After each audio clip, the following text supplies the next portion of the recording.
Hi guys, and welcome back to DadBod Game Reviews. We aim to bring you all the best news and the best reviews of the newest releases and even some nostalgic games. Not only that, but we will also be doing gaming tech reviews, whether it be in gaming pads, consoles or simple wires and battery packs. We'll buy it, test it and give you our honest opinion.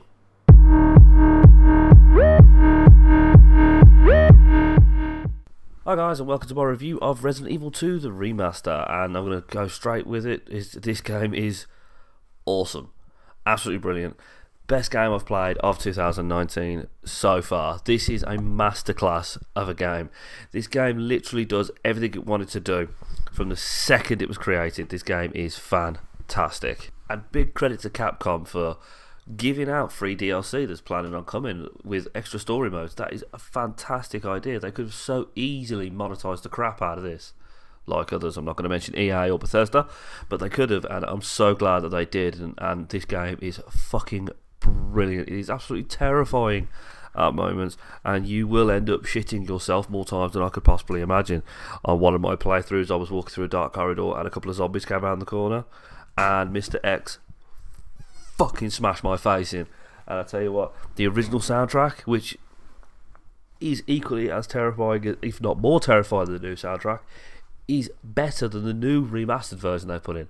The remastered characters look absolutely beautiful, and there's no single part of this game that doesn't look amazing.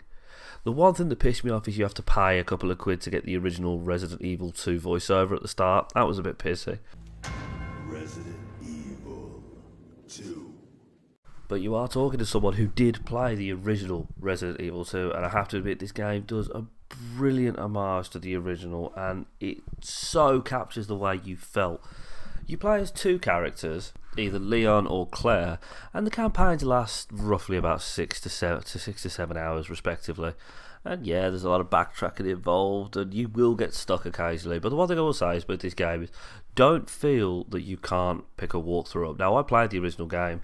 Even I used a walkthrough several times during my playthrough of this game, and you know what? It never made me feel stupid once. But when I did complete one of the mysteries or one of the puzzles on my own after a long time, it made me feel so good. There was such a satisfying feeling to it. But don't feel like you can't use it, because I know there's a common trend that people take the piss when you use a walkthrough, but I don't give a shit. I'm an average game player. I die a hell of a lot in games. I will use a walkthrough if I get stuck. Hell, I used a walkthrough on one of the Wolfenstein games, but you know what? I don't give a shit. I enjoyed the game.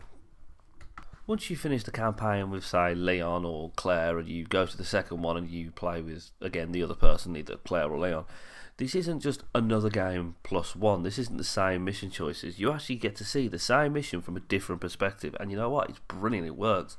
There were a few confusing occasions where, I mean, I played with Leon first and then I did Claire, and there was a few moments where I sat there and I was like, well, hang on a minute, didn't I do this with Leon before, and Leon's doing something else, and I'm like, well, why am I doing it if Leon already did it? I'm confused. But they weren't really bad moments.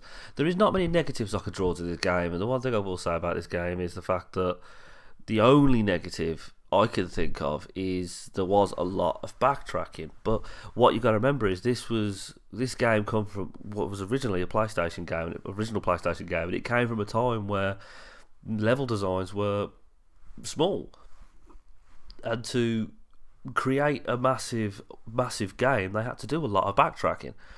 So I can understand it. If this was a modern game, if this was a brand new game that came out, this was a new IP, I would rip this shit out of it because of backtracking. But because this is a PlayStation remaster, I can fully understand the backtracking, and I'll give it a pass for that. This is survival horror at its best, at its roots, at what it should be. And this game is fantastic. Now, considering this is a survival horror game, it's actually a bad idea to try and kill everything in one go, because you have a limited amount of ammo and a very limited amount of inventory space. But what I would suggest, or what I did, is I killed the ones that are in my way and then I ran away. And it takes a while to learn the controls of it and learn how to dodge your zombies, I suppose the best word to say. And once you get your head around how to do it, you can easily walk through the game. Now, there are some timed segments where you can hear footprints coming from behind you, where Mr. X is imposing his will to kill you, but you know what? I hate timed sections in games. You know what? This game made it so good. The only thing that annoyed me a little bit is there seemed to be like safe rooms where Mr. X couldn't actually get through the door, and it was just like Mr. X was chasing you, and all of a sudden you couldn't figure out how to open the door handle. And that annoyed me a little bit, but once you get over it, it doesn't really affect the game in any serious way, and it also gives you that crucial moment to just take a breather for 2 seconds so you don't get killed. Now, onto the graphics. This game, as I said earlier, looks amazing, and Capcom did not hold back on the gore on this game.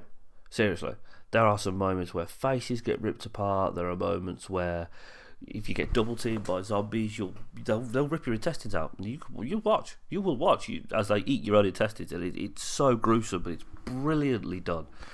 It's not overdone. It's not oversaturated with it. It's just moments like that which really help you to keep the realism of the game, and especially with the soundtrack of it, the tension levels are so high when you play the game, it's unreal.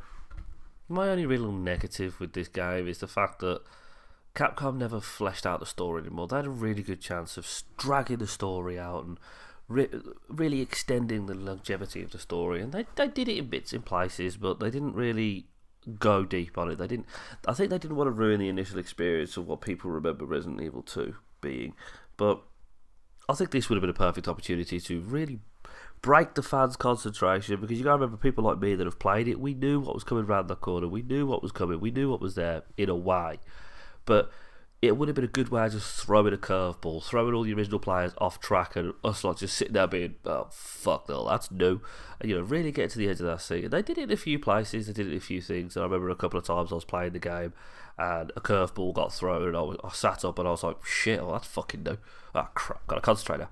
It really helps you keep invested in the game and really interested in the game, but I do think Capcom should have done more. From what I can tell, there will be a Resident Evil 3 remake if this one sells well, and as far as I can see, this one has sold really well. Now, I'll officially turn around and say that I am a fan of horror games.